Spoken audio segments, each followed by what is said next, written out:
Welcome to another video of CSS advanced. और इस video में हम कवर करेंगे CSS transitions, animations, tool tips, style images और इमेज रिफ्लेक्शंस। तो चलिए सबसे पहले हम ट्रांजिशंस की बात कर लेते हैं। ट्रांजिशंस का मतलब ये होता है कि अगर आप वन प्रॉपर्टी से दूसरी प्रॉपर्टी में अपनी वैल्यू को चेंज करना चाहते हो एक पार्टिकुलर ड्यूरेशन में, एक पार्टिकुलर टाइम में, तो हम ट्रांजिशन यूज कर सकते हैं। ट्रांजिशन का एक बेसिकली मैं आपको एक एग्जांपल पहले दिखा देता हूँ। ये देखिए, ये हमारा एक डिव है और जैसे ही मैं इसके ऊपर माउस ओवर करता हूँ तो ये अपनी वैल्यू, अपनी किसकी वैल्यू, विड्थ की वैल्यू चेंज करता है फ्रॉम 100 पिक्सल टू 300 पिक्सल। और इसे हम मेंशन करते हैं यूजिंग ट्रांजिशन। तो ट्रांजिशन से हम बता रहे हैं कि अगर आपकी विड्थ चेंज होती है किसी भी एक्शन पे, जैसे होवर पे, तो 2 सेकंड के अंदर ये ट्रांजिशन कंप्लीट होना चाहिए। तो इस तरीके से हम ट्रांजिशन अप्लाई कर सकते हैं। तो ट्रांजिशन के अंदर बेसिकली बहुत सारे प्रॉपर्टीज होते हैं, जैसे transition normal, transition delay, transition duration, transition property, transition timing function. तो इन सब के बारे में हम आगे देखेंगे। तो सबसे पहले CSS ट्रांजिशन को यूज कैसे करते हैं, यहाँ पर बेसिकली हम एक प्रॉपर्टी बताते हैं कि किस प्रॉपर्टी पे हम ट्रांजिशन लगाएंगे। तो यहाँ पर जैसे मैंने अभी एग्जांपल आपको बताया, विड्थ प्रॉपर्टी पे हमने ट्रांजिशन लगाया और ड्यूरेशन कितना दिया, 2 सेकंड का। तो 2 सेकंड में ये ट्रांजिशन कंप्लीट हमें चाहिए। और होवर पे इस इमेज को की विड्थ को हमने चेंज कर दिया। तो अभी हमने जस्ट रिसेंटली वो एग्जांपल देख लिया था। नेक्स्ट जो है, हम सेवरल प्रॉपर्टी वैल्यूज को एक ही साथ चेंज कर सकते हैं। मतलब हम चाहे तो विड्थ और हाइट ये दोनों को चेंज कर सकते हैं। चलिए इस एग्जांपल में देखते हैं।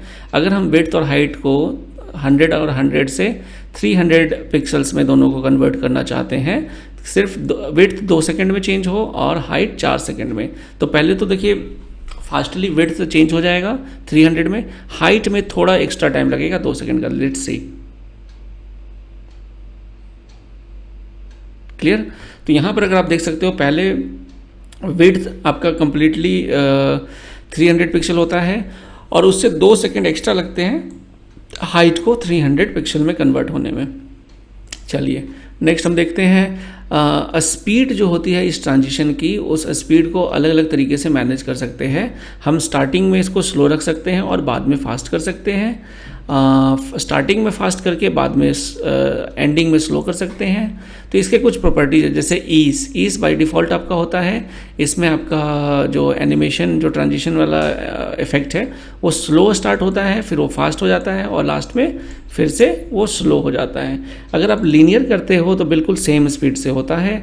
ईज इन पहले स्टार्टिंग में आपका स्लो होता है, फिर आपका फास्ट होता है। ईज आउट एंडिंग में आपका फास्ट हो जाता है। ईज आउट का मतलब है कि आपका एंडिंग में स्लो हो जाता है। ईज इन का मतलब है स्टार्टिंग में स्लो हो जाता है। ईज इन आउट का मतलब है आपका स्लो स्टार्ट और स्लो एंड होता है। क्यूबिक बेजियर करने से आप बेसिकली आप क्यूबिक बेजियर फंक्शन को कॉल कर सकते हो। तो यहाँ पर कुछ ट्रांजिशन टाइमिंग फंक्शन को हमने कॉल किया है और यहाँ देख सकते हैं इस एग्जांपल में। अगर हम लीनियर करते हैं तो सेम स्पीड होता है। Ease starting fast, be slow, फिर लास्ट में ईज इन स्टार्टिंग में स्लो, ईज आउट लास्ट में स्लो, ईज इन आउट। ठीक है, तो इस तरीके से आप ट्रांजिशन को यूज कर सकते हैं। अपने ट्रांजिशन इफेक्ट को डिले करने के लिए ट्रांजिशन डिले यूज कर सकते हो आप। जैसे आप चाहते हो कि 1 सेकंड के बाद आपका ये ट्रांजिशन स्टार्ट हो, देखिए 1 सेकंड वो वेट करेगा और उसके बाद वो ट्रांजिशन आपका स्टार्ट करेगा 3 सेकंड वाला, जिसमें विड्थ चेंज होगी। तो इस तरीके से हम यूज करते हैं ट्रांजिशन को। और भी कुछ एग्जांपल्स हैं, जैसे ट्रांजिशन प्लस ट्रांसफॉर्मेशन। आप ट्रांजिशन के साथ साथ ट्रांसफॉर्मेशन भी कर सकते हैं और उससे देखिए कितना अच्छा इफेक्ट आता है। ये देखिए, तो अभी हम इसको ट्रांसफॉर्म भी कर रहे हैं और ट्रांसफॉर्म में बेसिकली हमने बताया है हम इसे रोटेट कर रहे हैं। इस एलिमेंट को 180 डिग्री रोटेट कर दे रहे हैं। तो 180 डिग्री रोटेट जो हो रहा है वो भी 2 सेकंड में होगा। तो हाइट, विड्थ और रोटेशन तीनों 2 सेकंड में कंप्लीट हो जाएंगे। ये देखिए, तो इस तरीके से आप ट्रांजिशंस यूज करोगे। एनिमेशन बेसिकली ये देखिए, जैसे ही आप जो 1 सेकंड के बाद या 2 सेकंड के बाद आप एक एनिमेशन बेसिकली CSS में परफॉर्म कर सकते हो। और इसमें ना तो हम जावास्क्रिप्ट यूज करेंगे ना तो फ्लैश यूज करेंगे। तो CSS के अंदर एनिमेशन यूज करने के लिए हम की फ्रेम्स यूज करते हैं और जो एनिमेशन होता है उसका हम नाम दे सकते हैं। एनिमेशन का ड्यूरेशन सेट कर सकते हैं, कितनी देर के बाद स्टार्ट हो वो बता सकते हैं। एनिमेशन जो है कितनी बार चले वो बता सकते हैं। एनिमेशन का डायरेक्शन बता सकते हैं। एनिमेशन की जो टाइमिंग है उसके लिए फंक्शन कॉल कर सकते हैं। एनिमेशन का मोड हम फिल सेट कर सकते हैं और इसका शॉर्टकट हम एनिमेशन प्रॉपर्टी यूज कर सकते हैं। तो चलिए सबसे पहले हम एनिमेशन में की फ्रेम रूल को देखते हैं। यहाँ पर इस एग्जांपल में की फ्रेम का हमने एक नाम दिया है एग्जाम्पल, और ये बेसिकली क्या कर रहा है, फ्रॉम टू इस वाले प्रॉपर्टी को इस वाले प्रॉपर्टी में कन्वर्ट कर रहा है एक एनिमेशन के रूप में। तो ये रेड से इसको येलो में कन्वर्ट करेगा। और यहाँ पर हमें ये जो भी आपने एनिमेशन बनाया की फ्रेम्स के थ्रू, उसका नाम एग्जाम्पल है, उसको हम यहाँ पे कॉल करें कि एनिमेशन का नाम कौन सा है। तो बेसिकली आपके की फ्रेम्स तो बहुत सारे हो सकते हैं, किस की फ्रेम को कॉल करना चाहते हो। और ड्यूरेशन कितना है, 4 सेकंड। देखिए अब यहाँ पे जैसे मैं मतलब 4 सेकंड जैसे आपका ये पेज लोड होगा, 4 सेकंड में रेड कलर से येलो में ये कन्वर्ट हो जाएगा। पेज को लोड करते हैं, ये देखिए 1 2 3 4, तो 4 सेकंड में ये आपका रेड टू येलो कन्वर्ट हो गया। तो ये एक बेसिक एग्जांपल है एनिमेशन का। ड्यूरेशन को आप एनिमेशन ड्यूरेशन से कंट्रोल कर सकते हो। उसके बाद फिर आप चाहो तो देखो जो भी आपका एनिमेशन है उसको 4-5 पार्ट्स में डिवाइड कर सकते हो कि मतलब स्टार्टिंग में बैकग्राउंड कलर रेड हो और इसकी पोजीशन 0-0 हो, मतलब यहाँ कॉर्नर पे हो। 25% पे मतलब थोड़ी देर के बाद ये येलो में कन्वर्ट हो जाए और इसकी जो पोजीशन है लेफ्ट से 200 पिक्सल हो जाए, मतलब वो इस तरफ मूव हो जाए। फिर उसी तरीके से 50% पे ये नीचे मूव हो जाए, फिर 75% पे फिर लेफ्ट मूव हो जाए और फिर 100% पे ये ऊपर आ जाता है। तो एक कम्प्लीटली एक साइकिल ये लेगा। देखिए 1 2 3 4, तो ये 100% में ये 4 सेकंड में ये बेसिकली इन चारों पोजीशंस पे घूमता हुआ पहुंचेगा और ये काफ़ी एक अच्छा एनिमेशन आपको डिस्प्ले हो जाएगा। तो ये थे एनिमेशन से रिलेटेड कुछ प्रॉपर्टीज़। डिले करने के लिए एनिमेशन डिले आप कर सकते हो, 2 सेकंड के बाद 3 सेकंड के बाद स्टार्ट कर सकते हो। और आप ये भी सेट कर सकते हो कितनी बार एनिमेशन चले। आप चाहो तो 3 बार 4 बार लगातार आप एनिमेशन को चला सकते हो। और अगर आपका इनफाइनाइट चलाना चाहते हो तो ये आप इनफाइनाइट भी कर सकते हो। इन सभी को के साथ आपका एक एनिमेशन डायरेक्शन भी होता है। तो बाय डिफ़ॉल्ट एक नॉर्मल डायरेक्शन होता है, इसको आप रिवर्स करना चाहो तो रिवर्स भी कर सकते हो। जैसे यहाँ पे रिवर्स का मैं आपको एग्जांपल दिखाता हूँ। ये देखिए हमने एनिमेशन एक्चुअली किया था क्लॉकवाइज ऐसे, लेकिन अभी ये पेज जैसे ही हमारा लोड होता है ये एंटी क्लॉकवाइज चलता है क्योंकि हमने उसी एनिमेशन के डायरेक्शन को जस्ट रिवर्स कर दिया है। तो ये रहे कुछ आपके एनिमेशन से रिलेटेड प्रॉपर्टीज़। और इसकी जो शॉर्ट हैंड प्रॉपर्टी होती है उसमें हम सिर्फ एनिमेशन यूज करते हैं, जिसमें हम एनिमेशन का नाम सबसे पहले पास करते हैं, फिर उसका ड्यूरेशन, उसका टाइमिंग फंक्शन कौन सा है और उसका डिले सेकंड्स, कितने सेकंड्स का डिले होगा और इसकी इटरेशन काउंट और फिर इसका डायरेक्शन। ये सारा का सारा कुछ एनिमेशन के अंदर आप लिख सकते हो। नेक्स्ट हमारा कंसेप्ट है टूल टिप्स। टूल टिप्स जैसे आप कोई यूज कर रहे हो, जैसे एंकर टैग यूज कर रहे हो और किसी के ऊपर माउस ओवर करते हो तो आपका टूल टिप यहाँ पर आ जाता है। तो टूल टिप यहाँ पर डिस्प्ले करने के लिए हम CSS में इसकी कोडिंग कर सकते हैं। CSS में कोडिंग किस तरीके से करेंगे, सबसे पहले हम इसके HTML को देख लेते हैं। और इसके HTML में हम लिख रहे हैं होवर ओवर मी। तो जैसे हम इसके ऊपर होवर करेंगे तो ये टूल टिप जिसे हम स्टार्टिंग में डिस्प्ले हाइड कर देते हैं वो उस तरीके से ये काम करेगा। तो चलिए इसके एग्जांपल को देख लेते हैं। और यहाँ पर सबसे पहले हमने होवर ओवर मी लिखा है और जैसे होवर कर रहा हूँ तो ये आपका टूल टिप डिस्प्ले हो रहा है।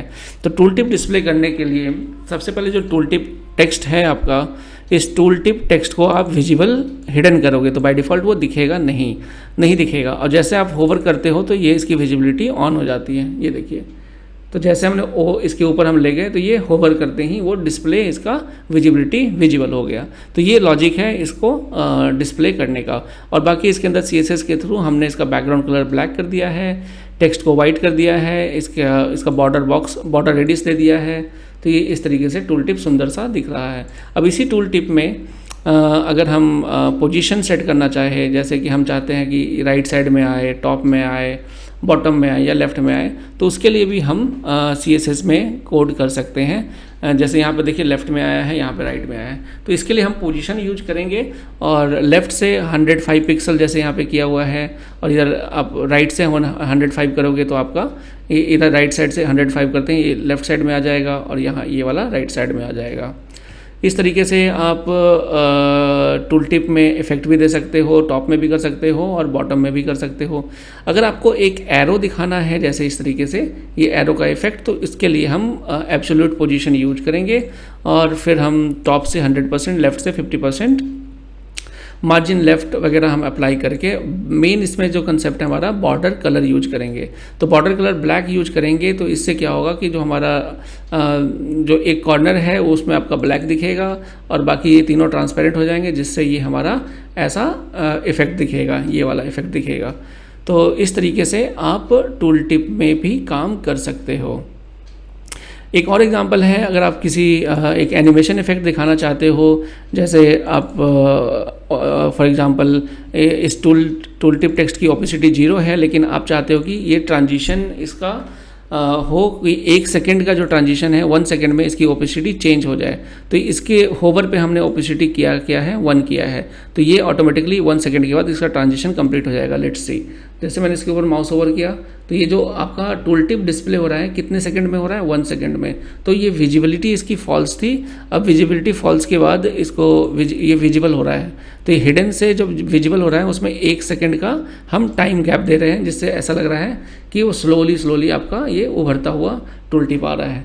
तो ये आप बेसिक चीज़ें हैं, ये अप्लाई करके अपने पेज को काफ़ी अच्छा बना सकते हो। नेक्स्ट हमारा है इमेजेस को स्टाइल करना, और इमेजेस को आप देखिए बहुत अलग अलग तरीके से स्टाइल कर सकते हैं। जैसे यहाँ पे हमने बॉर्डर रेडियस के थ्रू कॉर्नर्स को ऐसे कर दिया है। बॉर्डर रेडियस अगर हम 50% करते हैं तो ये सर्कुलर बन जाता है। थंबनेल इमेजेस हम ऐसे बना सकते हैं इस CSS के थ्रू, और यहाँ पर हमने होवर पे ये देखिए कितना अच्छा इफेक्ट दिया हुआ है। तो ये सारे कोड आपको W3 स्कूल्स की वेबसाइट पे मिल जाएंगे। इसे जैसे आप यूज करना चाहते हो अपनी वेबसाइट में आप कॉपी पेस्ट भी कर सकते हो।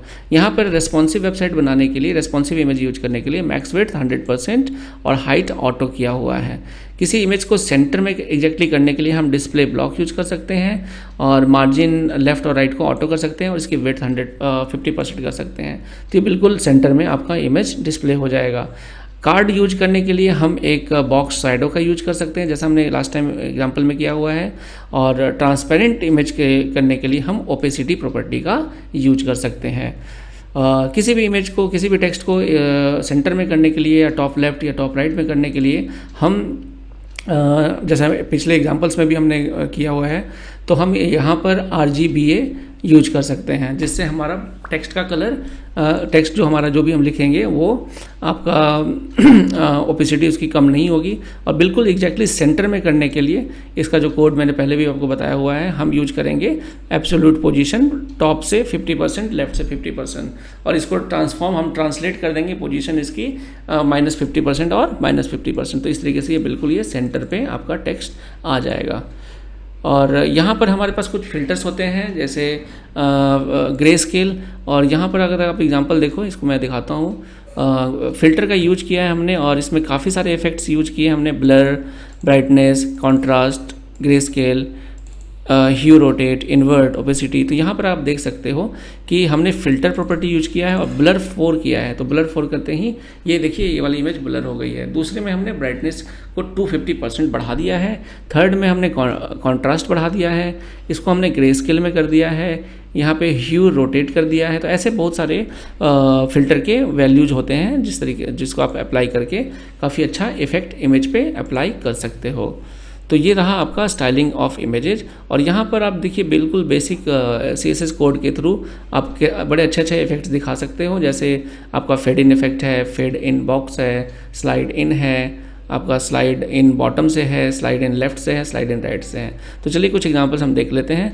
तो यहाँ पर क्या है इफेक्ट है हमारा फेड इन इफेक्ट। तो फेड इन इफेक्ट के लिए हम ओवरले जो इफेक्ट हमारा है इसमें हम पोजीशन यूज करेंगे एब्सोल्यूट, और टॉप और बॉटम से हम इसको सारे को 0 कर देंगे, और यहाँ पे हम ट्रांजिशन 0.5 सेकंड में ईस्ट ले रहे हैं। तो ओवरले बेसिकली हमारा सबसे ऊपर हमारा कंटेनर आ जाता है और इसके ऊपर इमेज आपकी ब्लॉक में डिस्प्ले हो जाती है, ये वाली इमेज। अब जैसे मैं होवर करता हूँ, कंटेनर पे होवर करता हूँ, तो ओवरले वाला जो फंक्शन है उसकी ओपेसिटी हो जाती है 1। बाय डिफ़ॉल्ट इसकी ओपेसिटी हमने क्या किया है, 0 किया हुआ है। तो ओपेसिटी 0 थी, जैसे होवर किया तो इसकी ओपेसिटी हो गई 1। तो ये आपको डिस्प्ले में आ गया। अब आपको ये टेक्स्ट आपको यहाँ दिखने लग जाता है। तो इस तरीके से हम fade in overlay effect use कर सकते हैं।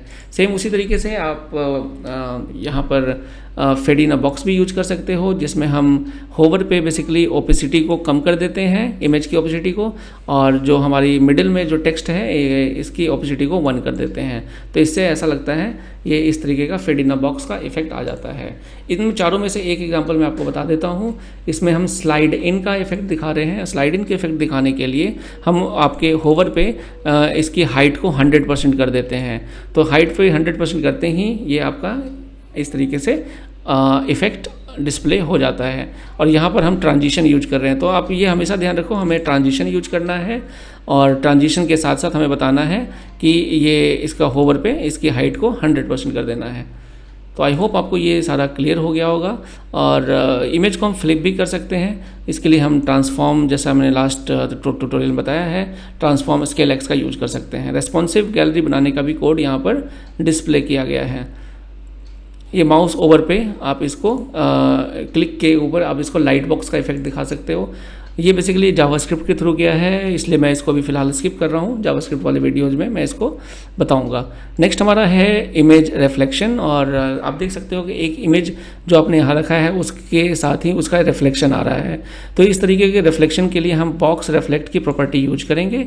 यहाँ देखिए बॉक्स रिफ्लेक्ट बिलो कर देते हैं। तो ये बिलो करते ही जो दूसरी इमेज आएगी उसके जस्ट नीचे आ जाएगी और ये इसका रिफ्लेक्शन डिस्प्ले हो जाएगा।